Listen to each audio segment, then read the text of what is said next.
नमस्कार, आप देख रहे हैं कुबेर संदेश और मैं आपके साथ तरलिन सलूजा।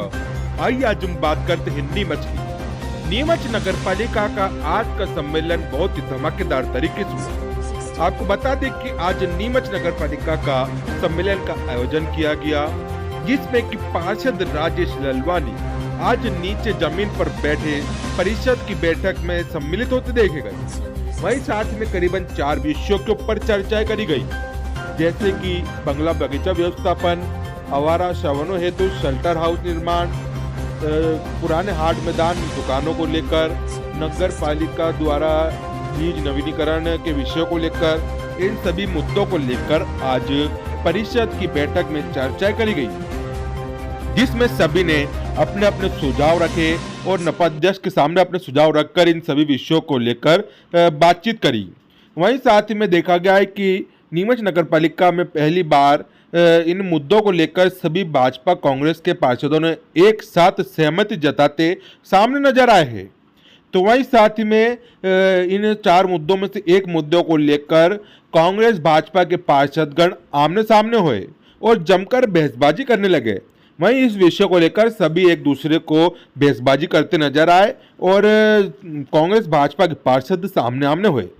तो वहीं साथ ही में लीज नवीनीकरण के मामले को लेकर स्कीम नंबर 36 की महिलाएं कांग्रेस पार्षद एवं नेता प्रतिपक्ष योगेश प्रजापति को घेरते हुए नजर आए। तो वहीं इसी को लेकर इसके बाद जब नीमच नगर पालिका अध्यक्ष द्वारा परिषद में प्रस्ताव को रखा और इसको लेकर निराकरण करा, तो इसको लेकर उन सभी महिलाओं ने नपाध्यक्ष का गले लगकर स्वागत करा और धन्यवाद प्रकट करा। वहीं 15 दुकानों के मामले को लेकर नगर पालिका के अंदर भी चर्चा हुई, इस विषय को लेकर चर्चा हुई। तो इस विषय का जो निराकरण हुआ उसके बाद भी सभी दुकानदार जो वहाँ मौजूद थे उन्होंने नपाध्यक्ष को माला देकर स्वागत करा और साथ ही में जो कि नगर पालिका के सभापति मनोहर मोटवानी द्वारा नगर पालिका अध्यक्ष स्वाति चोपड़ा के नेतृत्व में सभी अधिकारियों को निर्देश दिए और चेतावनी देकर बताया कि सभी अधिकारी साफ और स्वच्छ रूप से कार्य करें। जो भी अनुमति प्रदान की जाती है, एमओएस के काम होते सभी में किसी प्रकार से जनता को परेशान न करा जाए और साथ ही में और सभी साफ और स्वच्छ काम करें। हम नीमच नगर पालिका में विकास करने को लेकर बैठे हैं और हमारी नीति और रीति साफ है। आप खुद देखिए पूरी खास खबर। आज जो 4 प्रकरण थे, जो हम 4 प्रस्ताव लाए हैं, वो चारों बहुत ही महत्वपूर्ण प्रस्ताव थे। लीज नवीनीकरण एक अहम मुद्दा है जिससे लोग परेशान हो रहे हैं। साथ ही बंगला बगीचा एक मुद्दा था जिससे हम चाहते हैं कि जनता को राहत मिले। उसी में हाट मैदान की दुकानें भी थी और एक डॉग शेल्टर को लेकर भी बहुत अच्छा नवाचार हम करने जा रहे हैं, ताकि नगर पालिका की तरफ से एक ऐसा डॉग शेल्टर बन पाए जहाँ पर हम कुत्तों जो आक्रामक हैं, जो बीमार हैं, उनकी सेवा कार्य कर सकें। बंगला बगीचा में मुख्य जनता क्या चाहती है और आपने स्टडी करा होगा, किस प्रकार की आपकी प्लानिंग है सरलीकरण को?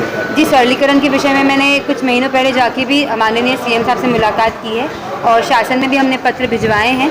हमारी निरंतर कोशिश ये चल रही है कि बंगला बगीचा में जो सरलीकरण हुआ है उसके में जो विसंगतियाँ हैं उसमें फिर वापस ज़रूरत है। संविधान में भी आप देखते हैं कि बार बार अमेंडमेंट्स करने पड़ते हैं। ऐसे ही हमने जो मेन मुद्दे हैं जो हमने भेजा था और जो प्रस्ताव आए हैं, जो मोटा मोटी 5 बातें निकल के सामने आई है, 4 से 5 जो विषय हैं। लिंक रजिस्ट्री जो है उसको लेके दिक्कत आ रही है। पंजीकृत अपंजीकृत जो दस्तावेज जैसे हिब्बानामा, वसीयत, उसमें क्योंकि पहले के ज़माने में लोग कोई भी रजिस्ट्री कराते नहीं थे, वो घर में बैठ के ही, और हिब्बानामा तो मौखिक होता है, तो अगर आज उनसे हम दस्तावेज मांगेंगे तो वो उपलब्ध नहीं करा पा रहे हैं। जो लीज रेंट है और प्रीमियम है उसकी दरों में भी थोड़ी सी राहत दी जाए। जो अंतिम तिथि है, वो जो तिथि 17 की थी, अब उसको भी बढ़ा दिया जाए, क्योंकि कुछ लोग उस समय तक आवेदन नहीं दे पाए थे, तो आवेदनकर्ताओं के लिए जो तिथि है वो बढ़ा दी जाए। और इसी के साथ जो 5000 स्क्वायर फीट तक के बंगले हैं उसमें हम चाहते हैं कि जो दिक्कतें अभी आ रही हैं उनको सरलीकरण में, उसके लिए हम अभी विधानसभा चुनाव जस्ट आने वाले हैं, ऐसे में आप बंगला बगीचा को लेके आए, क्या मान लें कि भारतीय जनता पार्टी परिषद है, एक चुनावी मुद्दा है, जनता फिर उसी तरह जुटती रहेगी? जी देखिए, 11 महीने पहले जब मैं आई तब भी मैं जाके प्रस्ताव मैंने वहाँ पर हमारा जो था वो सीएम साहब को दिया है। जब वो नीमच भी आए तब भी हमने उनसे इस विषय में चर्चा करी। तो जब से ये परिषद आई है हम हर तरह की कोशिश कर रहे हैं कि हमारी बात उन तक हम पहुँचा पाएँ, और अच्छी बात ये है कि उन तक बात पहुँची भी है। जो प्रस्ताव मैंने दिया था, जो हमारे विधानसभा में उन्होंने बोला भी है कि नीमच से ये प्रस्ताव आया है। अब हम चाहते हैं कि परिषद से भी एक संकल्प जाए वो भी हमारी ड्यूटी है कि हम वो भी करें। तो जो भी एक्शन हम ले सकते हैं अच्छे मन से अच्छे कार्य के लिए वो हम ले रहे हैं। शहर की मुख्य समस्या लीज नवीनीकरण, जिसको लेकर कई फरियादी छोटे बड़े परेशान हैं, बार बार परिषद विवादों में रहती है, आरोप प्रत्यारोप लगते रहते हैं। आप बताइए, अभी आप क्या नई सौगात दे रही, क्या डिस्कस रही है? जी, आज बहुत ही हर्ष का विषय है कि परिषद ने जनहित में एक संकल्प पारित किया है कि जो 1500 स्क्वायर फीट से जो छोटे घर हैं उनके लिए हम शासन को एक पत्र लिखने वाले हैं कि इतने छोटे मकानों में MOS का पालन जो है वो पॉसिबल नहीं हो पाता है। राजस्थान में भी 1000 स्क्वायर फीट तक जो MOS के उल्लंघन को लेकर कोई भी शर्तें नहीं रखी गई है। तो शासन से हम एक निवेदन करने जा रहे हैं कि ऐसे मकान धारकों को उनको इस MOS की जो छूट है वो दी जाए।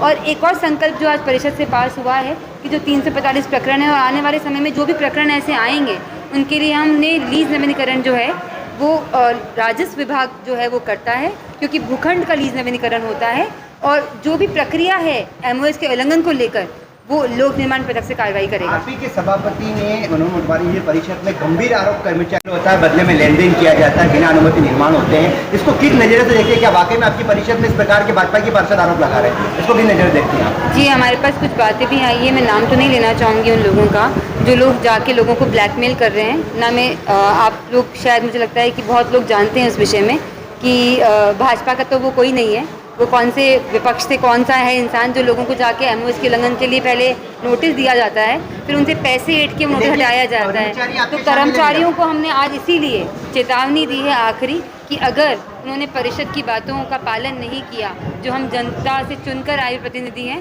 तो उनके खिलाफ वैधानिक कार्रवाई हम करेंगे। एक बड़ा मामला चल रहा है अभी नगर परिषद सुर्खियों में है, सिंधी पुनर्वास केंद्र को लेकर। इसको किस नजरिए से देखकर वाकई में वो जमीन किसकी है?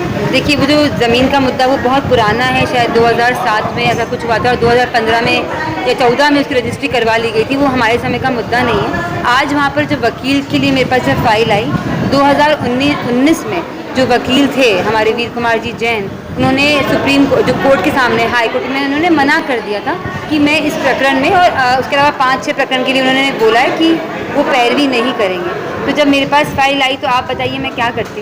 मुझे नया वकील का पार्टी बनने का अधिकार नहीं है। आप एक तरफ वकील चेंज बनकर नगर पालिका को जितवाना चाहते हैं, आपके सभापति कह रहे नगर पालिका गलत है, उसे कोर्ट जाना ही नहीं था। तो आप देखिए, सबकी अपनी व्यक्तिगत राय हो सकती है, पर नगर पालिका अगर मैं जो मेरी ड्यूटी थी मैंने वो अच्छे से निभाई है कि मुझे वकील खड़ा करना था। वकील ने अगर वो केस छोड़ दिया तो मैंने वकील बदला नहीं है। तो इस झूठ को बोलना बंद करें। हम सब जो है, मुझे लगता है कि धर्म और कर्म में विश्वास रखिए कि जो झूठ बोलता है उसको भगवान को जाके भी जवाब देना है। तो जो इतनी छोटी सोच के और इतने निकृष्टम कार्य कर रहे हैं कि जो लोगों को झूठ बोल रहे हैं कि वकील मैंने बदल दिया है, तो उस झूठ को आप भी ना फैलाएं और भगवान से डरें। मैंने जब वकील ने मना कर दिया कि मैं वो नहीं करूंगा, केस नहीं लड़ूंगा, उस फाइल में वो पत्र लगा हुआ है, तो मेरी क्या ड्यूटी थी? मेरी ड्यूटी थी कि मैं नया वकील खड़ा करूं। अब जो केस है वो कोर्ट में चल रहा है, जो कोर्ट से होगा वही मान्य होगा। सबसे बड़ा सवाल खड़ा हो रहा है सिंधी पुनर्वास केंद्र की जगह। जी, उसमें आपको शायद केस, मैंने भी केस पढ़ा है, आपने भी पढ़ा होगा। एक पहले की बहुत पुरानी बात है कि जब सिंधी लोग पाकिस्तान से इंडिया आए थे तब उनको ज़मीन देने के लिए पुनर्वास ने नीमच नगर पालिका से ज़मीन मांगी। नीमच नगर पालिका ने पुनर्वास विभाग को ज़मीन आवंटित करी। उसमें से कुछ टुकड़ा शायद खाली रह गया, वो जो टुकड़ा बच गया उसको पुनर्वास डिपार्टमेंट ने किसी को बेच दिया।